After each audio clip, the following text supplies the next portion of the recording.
A couple of years ago, if you told me that I would be a farmer, I wouldn't. I had no interest in farming. But 2 years ago, I lost my dad, and one of his dying wishes was that I should complete his farm. So River Valley Farm was actually my dad's farm that he started a few years ago, and they had some issues with the villagers and they burnt the farm.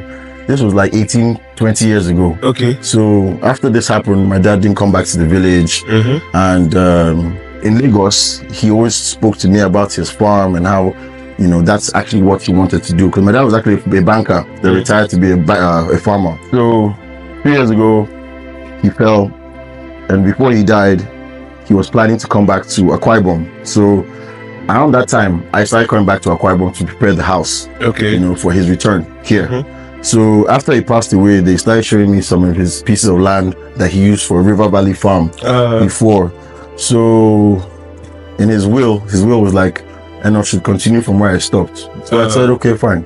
Let's see what it takes to do the farm. So I went on YouTube and watched a few videos, and yeah. Oh, so you learned all of them on YouTube? I learned everything on YouTube. Are you serious? Yeah. Everything? Everything. It's just like taking care of a kid. So imagine taking care of 1,000 kids or 2,000 kids, because each plant, you have to look at it as a kid. Farming is not the thing. Agribusiness is the thing, because you have to make money. Yeah. But if you want to just farm, I don't know about that, but we're trying to make money. Yeah, so we're doing cash crops, and these are the cash crops. I can't even supply enough. Like, the market is there. I can't keep up. Like, all this is already gone. When we harvest, I have someone that's ordered tons.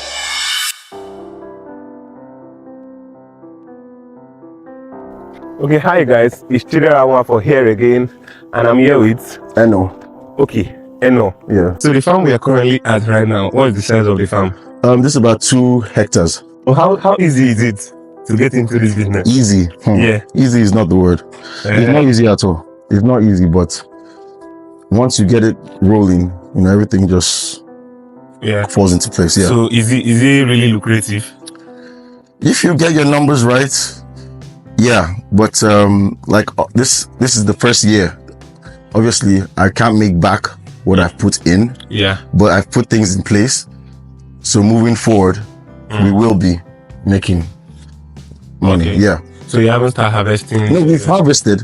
You know, obviously. Yeah. We've harvested, but what I'm saying is that what I've put in to get it like this harvest has not even scraped anything. That means you have done a lot of investment. Yeah. So would you consider this a profitable business?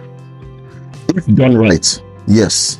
Very profitable. Currently, how many workers do you have in this farm? I have 6 permanent workers, but then when we have stuff to do, we get other women. Okay. They get daily work. Like what and what? Harvesting? They're harvesting, weeding, just maintaining, basically. Okay. Like right now, there's some workers on the other side. I'll take you there from here. Depending on what you're growing, you have to know about that, about that crop, right? And you have to test your soil so that you know if it's what is needed for the plants to survive. Yeah. And you just have to literally be hands-on and watch. Okay, for instance, now, if you look at the leaves, like this, right? You can see the leaves are green. So, okay, they're doing okay. But then you go to a place like this, and you see these leaves, right? Yeah. These leaves are yellow. They are yellow, but then the veins are green. Yeah. So what this is telling you is that this is too much water. Ah. Yeah. Right, so the plant's telling so because rainy season now, so it's getting too much water. So this is what this means. So if you, after a while, you would know it's like your plants are talking to you. Yeah, so from the leaves you would know what you need to add, what you need to subtract, if they've been attacked by insects. Yeah, so you basically have to learn how to communicate with your and then I also have good people working with me. So-called professional farmers, and then I get input from agronomists. I invite them over, so they come and check, just like going for a checkup. But the doctor comes here, check the plant, and say, okay, this is what you need to do. Yeah. So I've been doing that for a year now. So after a while, you get used to it. So instead of calling them, you can look at it and you see for yourself that, okay, this is what this means, this is what this means, and then you just treat it like that. So yeah, for a year now, I don't think I've actually been calling the agronomist as much as I used to call in the beginning. Yeah, so yeah, I'm learning. Before farming, do you have any other businesses you were running? And yeah, I was doing a transport business in Lagos. Yeah, but it has nothing to do with agriculture. Okay. Yeah, and I started I think during the pandemic I started this burger business. That didn't do too well here in Nigeria. Yeah. You try many things. You try many things. But this farming is the one I feel more. I think this is the one I can do long term. Yeah, because I'm always growing, I'm always expanding, and I'm always getting better. Like if you see these tomatoes, when I started growing tomatoes, it didn't look like this, but I was still very excited about how nice it was looking. But I went to some other guy's farm, and then I saw his tomato farm, the way he arranged it. Yeah. Once I got back, I told them to uproot everything and do exactly what we saw. So that's how I've been, updating. When we see what's new, update, I'll come and teach them, update. So I just slowly but surely we'll get there. So in your farm, how many crops do you plant? 4 crops. Chili, tomatoes, bell peppers, and habaneros. Okay. Yeah. Which one takes longer? Habaneros. Yeah. These habaneros. That's our local pepper. Okay. Yeah, that takes longer. And how long? Like 4 months. 4 months. Yeah, 4 months from seed to harvest. 4 months. Wow. Okay, so this is our little tomato patch. Okay. Let's call it that. You call this little? Yeah. Okay. Little. How long has this been up for? Like a month. Because as I said, I visited someone else's tomato farm, and it was really, really organized. So when I went to see his farm, it was like this, but like huge, well arranged. So once I go back when I go back here, because this place wasn't always like this, we didn't use this. We used normal stakes and everything. Yeah. So I just told my people to clear and redo. As I'm saying, I'm still learning. As I go on, as I see new, better methods, I adopt. Yeah. So basically, that's what it is. So we start using these threads to keep the tomatoes upright. Before we were using sticks. Okay. So these threads are better. Yeah. These threads are way better. Way better. So what's the most challenging thing when it comes to being a farmer? I know there are challenges. It's the workers, man. It's human beings. Once you can get the human factor under control, every other thing falls into place. Okay. Once you can stop them from stealing, whatever you can, try and make them feel like part of the business. So when you turn your back, they don't also turn their back. You have to make everyone feel like they are in it with you, and then you grow together. So me now, all my workers now, nobody started off as a farmer. I just look for the people who could listen to instructions in the village when I came. Yeah, so basically that's how I got my manager, and obviously all of them are village people, so they know how to do the basics. So you just teach them these new methods, and then over time they get it. And to be honest, I owe a lot of all this to my workers. They're actually really, really good. They're really doing a good job, because I come here 3 times a week. Before I used to come every day and feel I have to be like that, but now I come 3 times a week. They do what they're supposed to do, and as you can see, everything is looking fine. Yeah, so I'm lucky. You were based in Europe before, right? Yeah, London, Dubai, that's where I did my undergrad. But yeah, I've been back for like 6-7 years. I've been back. So that outside phase was a while ago. I've been back. I've been here. I've been here. I know what's going on. Yeah. What are those things you do to these tomatoes to keep them healthy like this? And also, how long does it take them to get to when you start harvesting? So this is like a month. This is like a month plus. Okay. And then we should start harvesting like by next month. They see the flowers. Once they start flowering like this, it's the flowers that turn to the fruits. As you can see. Can you see that one there? Yeah. Can you see that one there? Yeah. So it has already started fruiting. Yeah, so if you come here by next week, this whole place will be yellow with flowers. So do you do any chemicals? Like, do you pour any chemicals on them? We do insecticide every 2 weeks. Yeah, and then the herbicides, the fungicide, they call it the rain. When it rains, we spray that, but then we tend not to spray 10 to 15 days before harvest, so that the chemicals won't be on the fruits. From seed to harvesting takes about 4 months. Oh, really? Yeah. They'll not take much. No, I don't take much. So you just in need. a year you can harvest like, let's say, 2 times. Yeah. Where do But you once you harvest, you have like once we start harvesting, we've been harvesting this for like the past 6 months. Yeah. Once it started fruiting, it has been fruiting continuously. Really? For 6 months. Yeah. As long as you're feeding it with the right nutrients, they keep on producing for you. So all you just need to do is to plant it. Plant it, water, and the nutrients. You have to obviously you have to feed it with the nutrients like calcium nitrate, and all those things. You need to give them the different fertilizers. Yeah, you need to give the different fertilizers. So now it should be producing throughout 6 months. Yeah, 6 months. 6 months. Wow. Yeah, because this is the first set we planted once we got on this piece of land, and it's still producing, as you can see. So where did you get your seeds from? I got from a shop in town.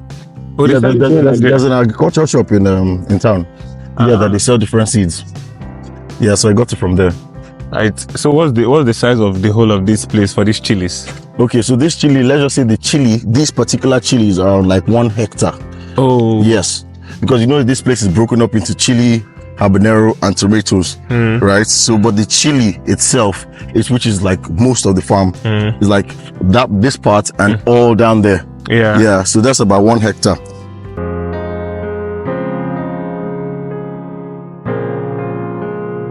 So these are bell peppers. I think they're 996 bell pepper plants in here. Okay. Yeah.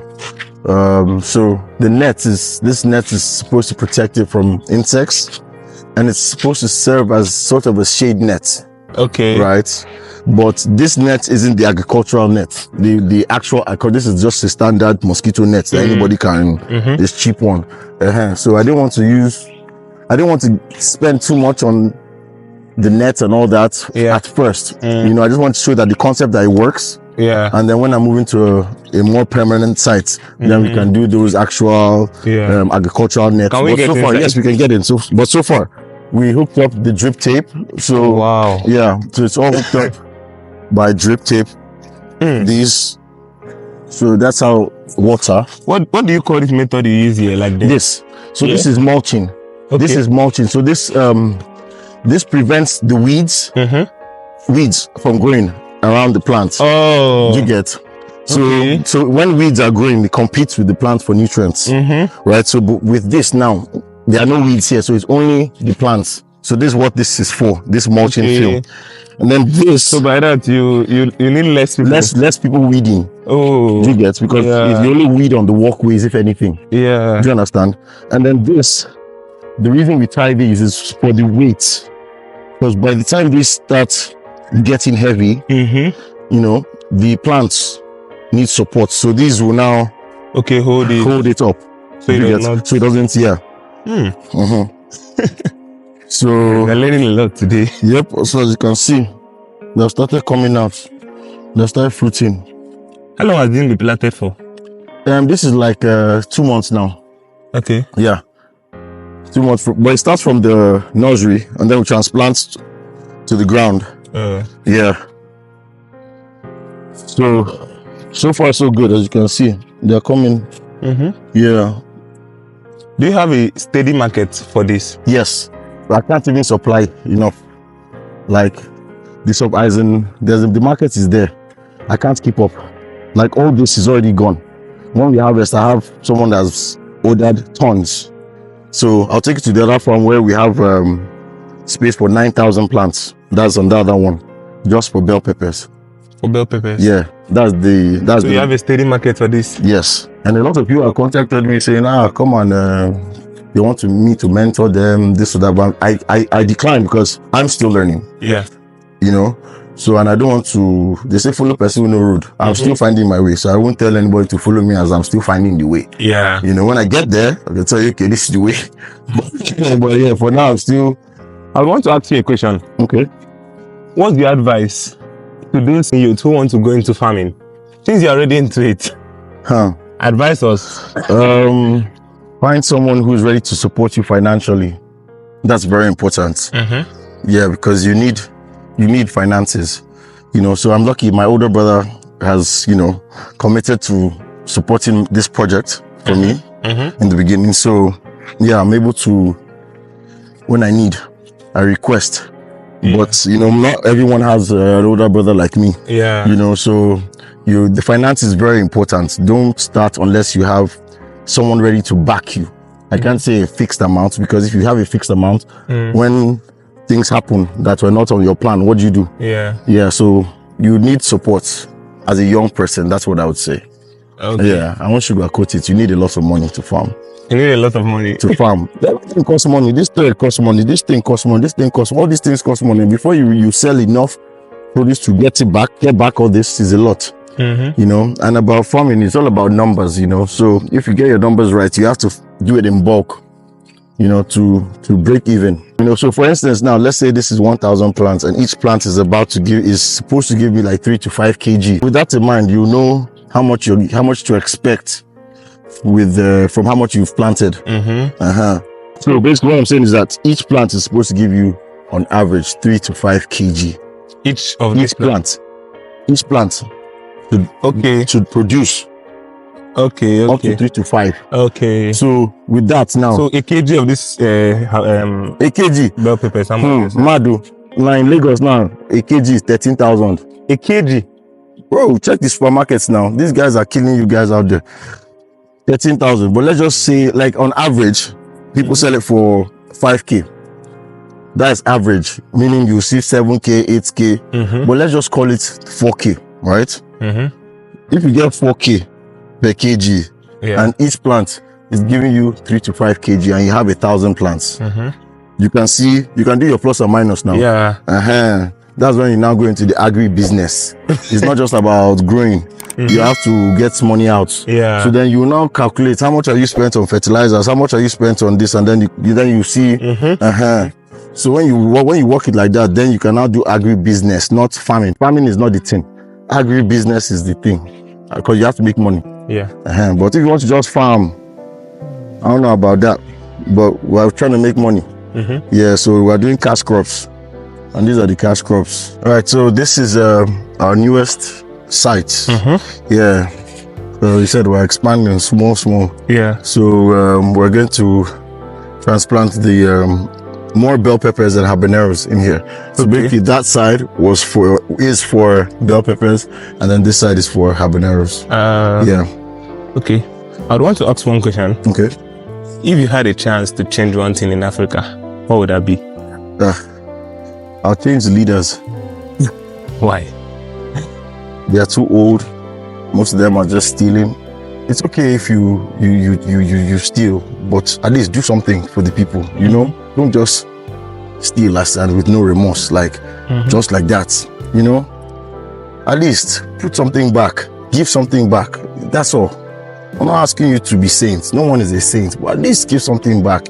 Make it easier for people to come up. You know, don't choke the young ones, man. That's it. Because if you choke the young ones and then you die, you leave the society with a whole bunch of useless youth, because there's nothing they can do because you don't empower them. And that's just it. Okay. So if you want to put your contact out there for people who want to reach out to you and all, it will just be on the comment section. So for those of you guys who would want to reach out, check the comment section. Thank you for watching this video. Do have a nice day. Until next time, peace.